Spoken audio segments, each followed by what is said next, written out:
Le 3 novembre de chaque année marque la journée mondiale de la gentillesse. C'est une initiative lancée en 1998 au Japon par le mouvement mondial de la gentillesse, World Kindness Movement. Ce mouvement, composé de représentants d'organismes non gouvernementaux de divers pays. La gentillesse n'est pas simplement l'acte de donner un compliment. Il s'agit d'un état d'esprit, une manière de se comporter envers autrui. Selon une étude réalisée en 2019 par l'Université de Cambridge, la gentillesse aurait un impact sur le bien-être mental. À travers le monde, diverses actions ont été mises en place pour célébrer cette journée. Dans un monde caractérisé par l'individualisme, la compétition et les tensions, la gentillesse apparaît comme une bouffée d'oxygène. Elle renforce les liens sociaux, crée une atmosphère positive et peut même, selon certains experts, augmenter la longévité. Il est donc impératif de promouvoir cette valeur, de l'inculquer dès le plus jeune âge afin de construire une société plus harmonieuse, empathique et bienveillante. Quand vous savez que le CQM a connu jour depuis un peu longtemps, depuis un certain nombre d'années, et a eu ses forces et faiblesses. Après le point, on constate quand même qu'il avait eu tellement de faiblesses et à un moment donné, le gouvernement était obligé de mettre fin à cela, mettre une pause pour revoir l'organisation. En sa tenue de conseil des ministres du 13 juillet, le gouvernement a pris cette décision que prochainement, le CQM doit être organisé par la Chambre de métiers. L'institutionnalisation du CQM vient pour reconnaître ce dispositif de transfert de compétences des maîtres artisans vers les apprentis. Et ça fait partie de la panoplie des diplômes au niveau national. C'est le seul diplôme, disons, en Afrique et peut-être sur la planète Terre qui se déroule sans qu'on ne vous exige la maîtrise de la langue officielle. Avant, les épreuves étaient proposées, sélectionnées d'une certaine façon. Le mode de déroulement de l'examen était aussi, il y avait quelques lignes de force, mais bon, c'était un peu variable aussi bien géographiquement que professionnellement. Donc là, nous avons une équipe qui a complètement reconstruit le dispositif, et notamment le dispositif de proposition de sélection des épreuves. C'est un examen plutôt intéressant et très important pour tout artisan, parce que déjà c'est pour évaluer notre niveau, et c'est aussi une très bonne chose que l'État prenne tout ça en charge. Ça me permettra non seulement de prouver mes capacités, mais aussi d'appuyer à l'aide des diplômes, de montrer aux gens que voilà, l'État aussi m'a approuvé. Le gouvernement a adopté en Conseil des ministres l'organisation chaque année au mois de janvier d'un événement dénommé Vodou Days à Ouidah en marge de la célébration de la journée nationale des religions endogènes. Après la rencontre hebdomadaire des ministres ce mardi 31 octobre, le porte-parole du gouvernement a été reçu par les hommes des médias. À la question de savoir si l'instauration des Vodou Days va remplacer la célébration du 10 janvier, Wilfried Léon Oubedi répond. Les Vodou Days interviendront effectivement chaque année dans la foulée de la célébration de nos religions. Vous les appelez traditionnelles ou endogènes, mais ce sont les religions intrinsèquement béninoises d'abord. Donc, nous avons envisagé que les 9 et 10 janvier, les Vodou Days se tiennent, pour devenir surtout, dans la dynamique de ce qu'il se fait dans le secteur du tourisme, devenir une véritable attraction. Donc, au-delà de la célébration à laquelle nous sommes déjà habitués, faire en sorte que ce soit un événement majeur. Comme ailleurs, on a tel carnaval, nous voulons que l'occasion de la célébration de nos religions, signe de notre identité, permette également au pays d'avoir davantage de visibilité, de faire venir chez nous nombre de touristes et de favoriser aussi les déplacements à l'interne de Béninois qui apprennent à mieux connaître nos cultures. De tout le temps, Ouida a toujours été l'épicentre de la célébration de la fête des religions traditionnelles chez nous. Les Vodou Days n'empêchent pas qu'à l'occasion du 10 janvier, partout ailleurs dans le pays, des manifestations se tiennent pour commémorer cette célébration.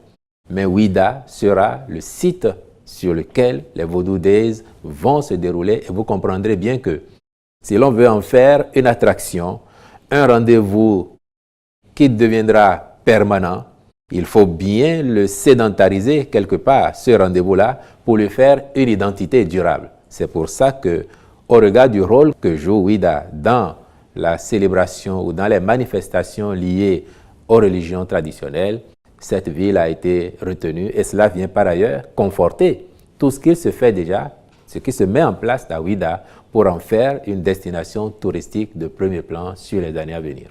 Le porte-parole du gouvernement béninois s'est également exprimé sur les files de camions constatés depuis peu à Waké, à la frontière entre le Bénin et le Togo. Le secrétaire général adjoint du gouvernement béninois a assuré qu'il n'y a pas de fermeture de frontières et a apporté des éclaircissements. En réalité, il n'y a pas de fermeture de frontières, comme certains ont pu l'interpréter ou le prétendre.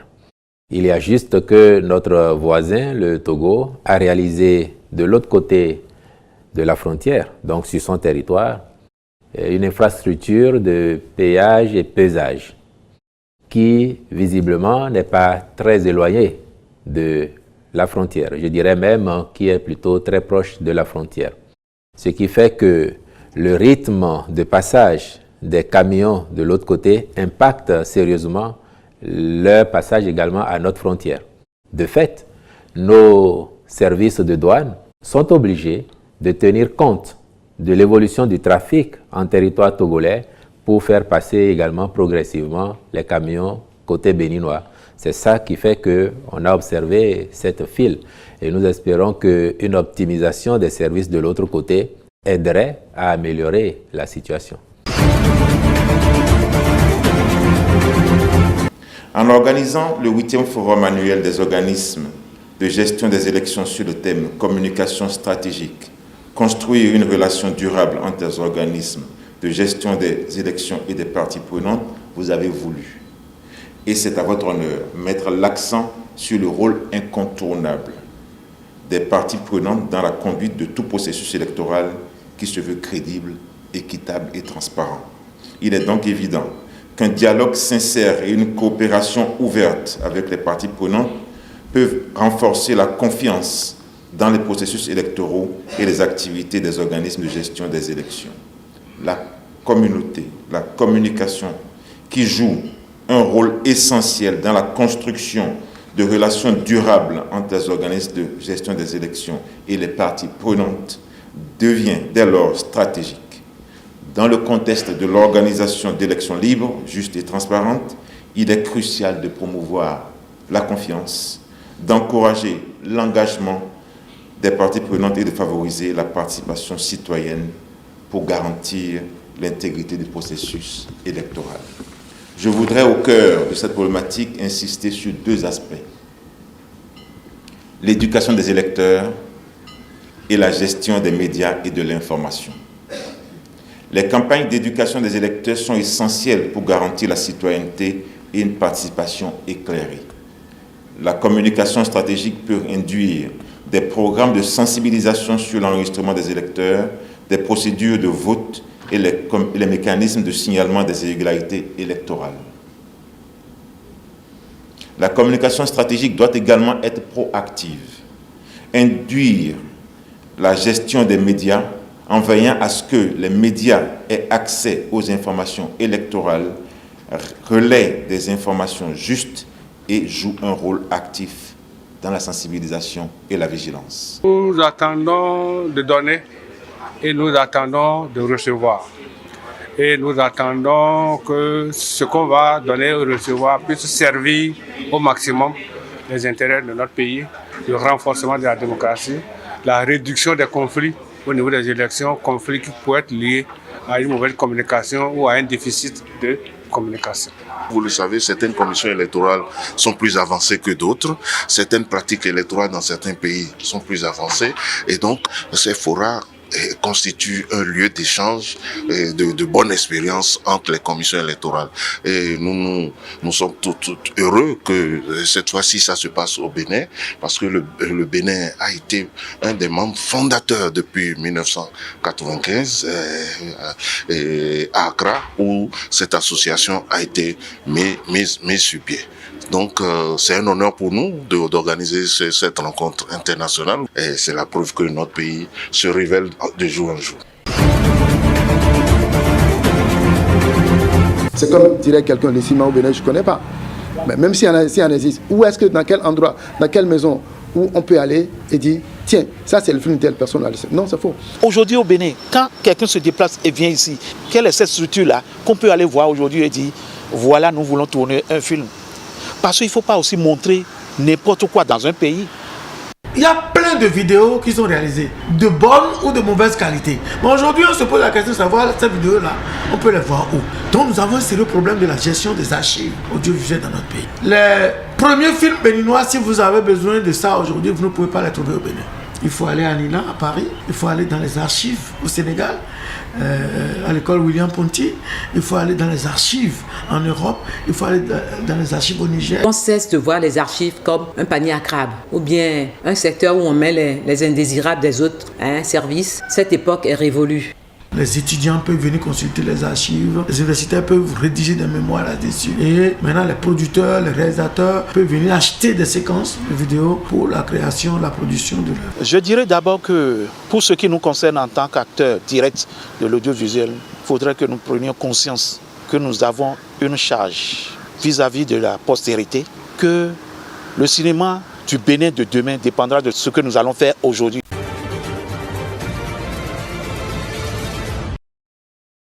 Au moins 37 personnes ont été tuées dans le nord-est du Nigeria dans 2 attaques distinctes. Mercredi, 22 hommes qui rentraient chez eux ont heurté une mine apparemment posée par des djihadistes. 20 d'entre eux ont alors péri et 2 autres ont été grièvement blessés. Ces personnes revenaient d'un enterrement de villageois qui avaient été tués par des combattants affiliés au groupe État islamique en Afrique de l'Ouest. Ces villageois de cette localité agricole de l'état de Yobe auraient, selon des sources locales, refusé de payer une taxe sur le bétail imposée par les djihadistes. Dans les régions reculées du Nigeria, les miliciens et les groupes armés exigent parfois des taxes aux communautés pour exercer leur contrôle et collecter des fonds. Au cours des 2 dernières années, les djihadistes ont mené des attaques au-delà de leur bastion dans le nord-est de l'état de Borno. Les attaques de militants en guerre depuis 14 ans se sont atténuées dans cette partie du Nigeria et ceux-ci ne contrôlent plus de vastes pans du territoire, mais ils continuent d'attaquer les zones rurales, des bases militaires et de tendre des embuscades aux convois.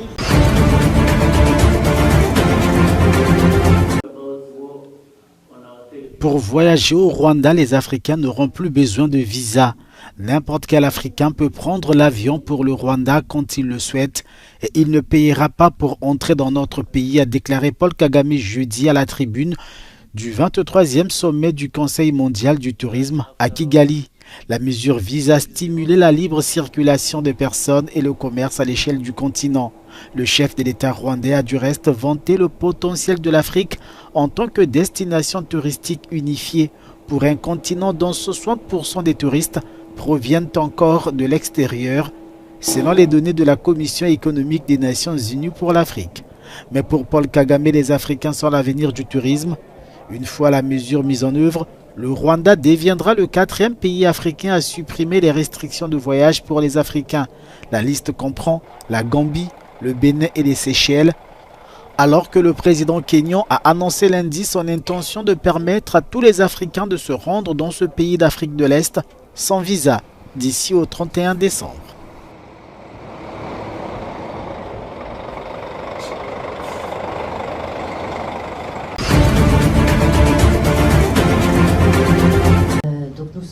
Au moins 46 localités du Burkina Faso étaient assiégées en juillet par des groupes armés, a affirmé Amnesty International dans un rapport publié jeudi. L'ONG dénonce des violations des droits de l'homme dans ces pans qui échappent au contrôle de Ouagadougou. Près de 30% du territoire burkinabé échappe aux autorités. Et c'est dans ces zones-là où opère l'influence de ces groupes armés-là.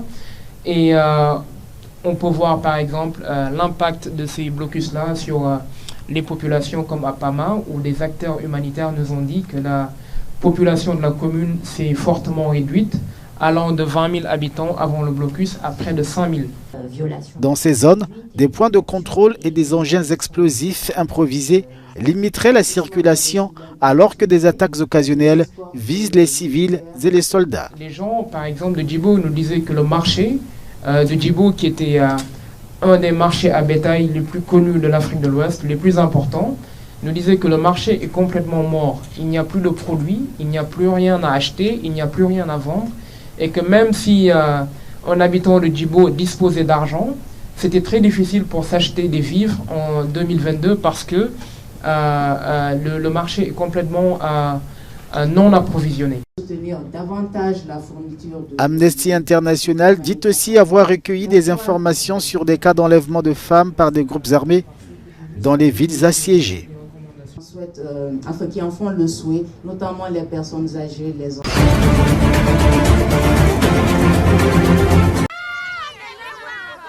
Au Kenya, dans le comté de Laikipia, le figuier de Barbarie attire les chèvres, le bétail et de nombreux animaux sauvages qui en raffolent. Mais ce cactus est devenu envahissant au point de perturber l'environnement naturel de la région. Introduit en 1900 par les colonialistes, il s'est avéré être une menace pour la faune et la flore locale. Un groupe de femmes tente de résoudre ce problème. Elles ont créé une association et transforment ces plantes en biogaz.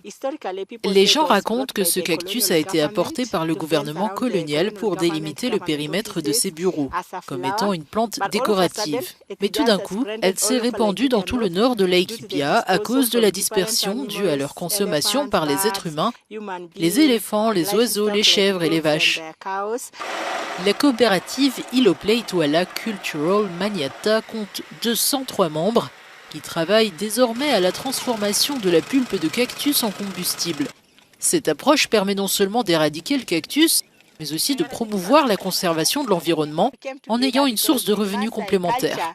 Nous nous sommes réunis parce que dans la culture Maasai, les femmes font tout le travail domestique et ne possèdent rien à la maison. Nous voulons donc nous émanciper. Nous pensons que pour s'émanciper, il faut s'unir, faire pression pour obtenir des ressources, comme nous l'avons fait en tant que femmes Tuala. Et maintenant, nous pouvons gérer les 40 acres de terre communautaires que nous avons obtenus. Nous sommes également capables de gérer les ressources naturelles, et c'est pourquoi nous avons l'idée de produire ce biogaz à partir de cactus et de vendre les fruits pour générer des revenus qui contribueront à l'éducation de nos enfants. Les piquants qui recouvrent les fruits entraînent des maladies chez les animaux et peuvent tuer le bétail. Mais les femmes Tuala redistribuent toutes les parties du fruit et permettent à plusieurs coopératives de créer des produits cosmétiques, des confitures et des jus. We get the fruit from the women group. We wash them. Nous nous procurons les fruits auprès du groupe de femmes, nous les lavons, nous les broyons pour séparer la pulpe et les pépins. Nous mettons les pépins dans le séchoir, puis nous les broyons pour obtenir de l'huile qui servira à faire des cosmétiques, du gel douche, de la lotion pour le corps. Avec la pulpe, nous fabriquons le jus et la confiture. Au Kenya, la lutte contre cette espèce invasive s'avère difficile. En juin 2023, l'association Loisaba Conservancy avait réussi à débarrasser 3100 acres de terre en déracinant les cactus à l'aide de machines lourdes avant de les enterrer dans des fosses.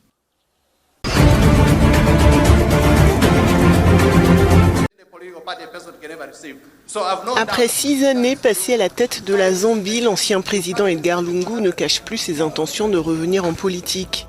Dernier fait en date, le discours qu'il a tenu lors d'un hommage à un ancien président zambien décédé en 2014 et fondateur du PF, le parti d'Edgar Lungu. Déjà en septembre dernier, il avait été mis en garde contre son habitude de faire un footing le week-end avec des membres de son parti. La police l'accusait de transformer cette séance sportive en activisme politique. Élu en 2015, Edgar Lungu a été battu en 2021 par son opposant de longue date, Hakainde Hichilema. Il a quitté son poste en laissant un bilan critiqué. En effet, sous sa présidence, la dette publique de la Zambie a explosé jusqu'à atteindre plus de 32 milliards de dollars. Edgar Lungu est accusé d'avoir lancé de lourds projets d'infrastructures qui ont surendetté son pays, notamment auprès de la Chine. Pékin y a construit des aéroports, des routes, des écoles et même des postes de police.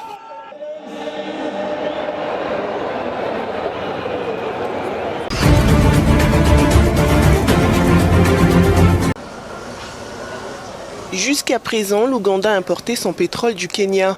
Mais bientôt, les compagnies pétrolières devront s'approvisionner auprès d'une entreprise internationale. C'est ce qu'a annoncé cette semaine la ministre ougandaise de l'énergie. Désormais, c'est Vitol qui fournira la compagnie nationale ougandaise de pétrole, qui à son tour le vendra aux exploitants de stations-service. Selon les données de la Banque centrale ougandaise, le pays a importé pour 1,6 milliard de dollars de produits pétroliers en 2022. L'Ouganda étant enclavé, il importe 90% de son or noir à travers des sociétés étrangères, un système qui l'expose parfois à des ruptures d'approvisionnement et à un prix du carburant élevé. L'Afrique de l'Est dispose de moins d'1% des réserves mondiales de pétrole, concentrées principalement dans 3 pays, le Kenya, l'Ouganda et le Soudan du Sud. Les récentes découvertes de gisements en Ouganda font l'objet d'un vaste projet pétrolier par le géant Total.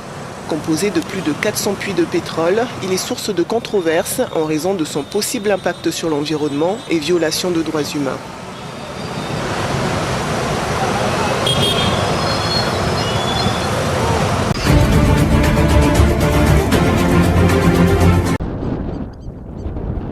L'armée ougandaise a annoncé mercredi avoir tué les combattants des ADF ayant participé au meurtre d'un Britannique et d'une Sud-Africaine en voyage de noces, ainsi que de leur guide ougandais le 17 octobre dans un parc du pays. Le président Yoweri Museveni avait condamné un acte lâche, promettant que les auteurs paieraient de leur misérable vie.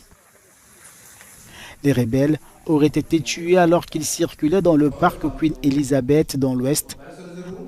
L'armée ougandaise menait une opération mardi soir sur le lac Édouard, à la frontière avec la République démocratique du Congo. En juin, 42 personnes, dont 37 élèves, ont été tuées dans un lycée de l'Ouest ougandais lors d'une attaque attribuée aux mêmes ADF. Ces rebelles ougandais sont actifs dans l'Est de la RDC depuis 1990 et sont accusés d'avoir massacré ces dernières années des milliers de civils en RDC et de mener des attaques djihadistes sur le sol ougandais.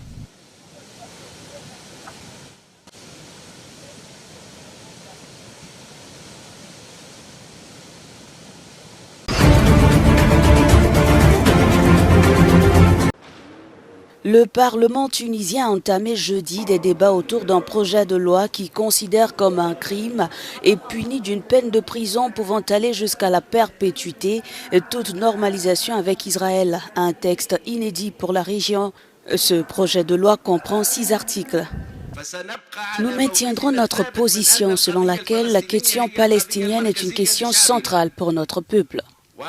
Nous sommes opposés à la normalisation et à la reconnaissance de la légitimité de cette entité sioniste.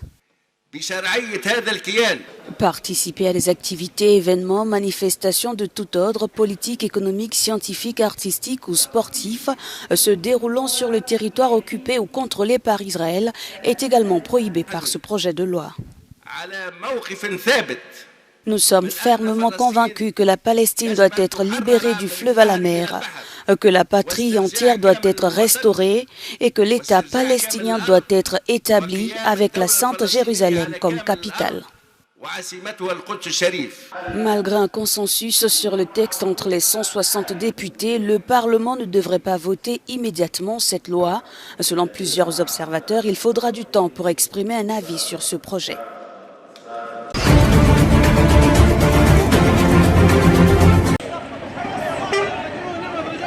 Alors que ces camions d'aide humanitaire venus d'Égypte traversent Rafah, l'un d'entre eux a fait accidentellement tomber sa marchandise. Aussitôt, des cartons sont pillés par les personnes présentes. À l'intérieur, des biscuits envoyés par le Croissant Rouge égyptien. Mais à en croire ces Gazaouis, ces rations alimentaires seraient sur le point d'être périmées.